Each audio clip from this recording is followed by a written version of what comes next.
Invincible is popular for multiple reasons. The voice acting, the memorable fights and characters, and the writing, for the most part. I lightly touched upon this scene in my differences between the comics and the show video, but in this video, I will explain why it's the worst scene in the whole series so far, and another scene that's pretty poorly written. But before we start, I am trying to hit 500 subscribers before the end of the year, so please like and subscribe for more content like this. And major spoilers ahead.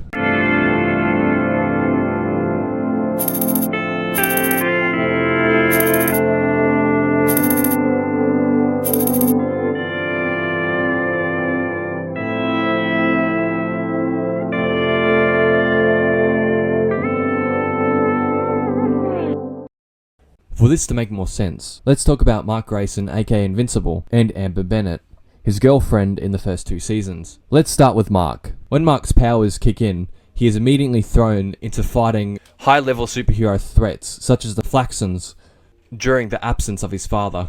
Seeing the deaths of numerous civilians in front of him, and getting beaten half to death, and his superhero life getting in the way of his personal life, takes a toll on him mentally. His double life as Invincible also takes a toll on his relationship with his girlfriend, Amber Bennett. Amber in the show is very different from her comic book counterpart. She's tougher, more cunning, and has more to her character than her relatively regular kind of character in the comics. She gets more impatient with Mark, who is always late for dates due to his secret identity getting in the way. A secret identity that Amber doesn't know and isn't hinted at to know. Keep this in mind. In episode 6, a deranged uni student called D.A. Sinclair turns other students into cyborgs called Reanimen against their will. One of these Reanimen attacks the campus during Mark, Amber, and William's visit there. Mark quickly disappears to suit up and stop the monstrosity, make it look like he abandoned Amber and William. William also figures out Mark is invincible in that moment. Mark, run! After the Reanimen ends its own life, Mark quickly flies away and changes out of his costume and reunites with Amber and William, saying that he ran away to get help. Amber is sick of Mark's bullshit. From her point of view, he doesn't care for her. Mark is always just barely being there for her, and now running away when she is in danger is the final nail in the coffin. So she finally breaks up with him. Mark tries to get back with her, but because it looks like he's a cowardly asshole who doesn't like her as much as he says, she wants nothing to do with him, so it seems. What if I tell you that Amber broke up with Mark for a different reason that wasn't shown or hinted at all? In the next episode, to save his relationship with Amber, Mark reveals to her that he is invincible by flying into her room in costume. As he explains that his secret identity is the reason why he always runs off or is late to spend time with her, she barely reacts, and then tells him that she knew that he was a superhero and known for a while. I know you're a superhero. You know? I'm not an idiot. I figured it out weeks ago. This doesn't make sense and comes out of nowhere. And Amber's real reason for being upset is that Mark didn't tell her earlier, and that she doesn't think he trusts her. 1, this comes out of nowhere. There is no hints that Amber was onto Mark throughout previous episodes.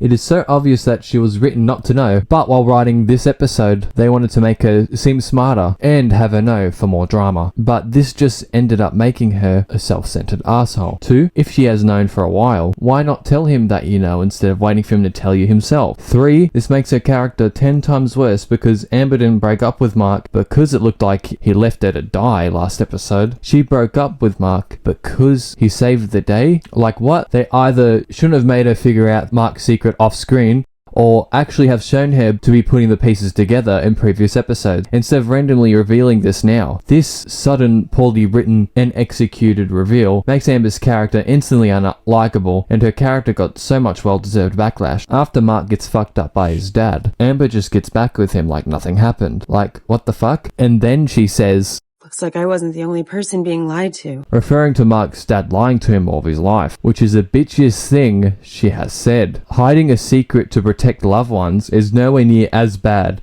as figuring out your dad is a space Nazi. Amber isn't the only character who is poorly written. Mark is also poorly written. Mark's career as Invincible has been rough so far. That's why I lightly touched upon his career in the earlier segments. From Mark fighting an alien invasion with little training and accidentally fatally wounding an elderly civilian while trying to save her life, to getting manipulated into replacing a crime boss with another, and almost dying to battle beasts in the process. And in episode 6, he ignores William when he asks him to help him find Rick, which ends up with him getting captured by D.A. Sinclair, Mark does save him, but not in time to save Rick from being turned into a reanimate, making him feel even more guilty than he already was. Mark eventually wants to stop being invincible. Guess what makes him quit? Even if it's for a short period of time. Is it A, after Nolan beats the living fuck out of him and uses him as a human smoothie maker? B, because Amber breaks up with him? Wait, hold on, that's stupid. In a perfect world, it would be A, Mark not being strong enough to stop his father from doing all of the damage in Chicago and not being able to prevent the deaths of thousands make him quit after he heals up from his father's beating, and then have Mark come back to being invincible after seeing that the world still needs him more than ever. But no, the final straw was Amber breaking up with him. And after this, Mark acts like a brat to Eve when he tells her that he quit. And even she knows Mark is a fucking sook and that a breakup is the most selfish and dumb reason to quit superheroing. Mark acts like a huge wanker the whole time in the scenes with Eve in episode 7. Oh, you're this. You came out here to get away from Rex and all that superhero bullshit.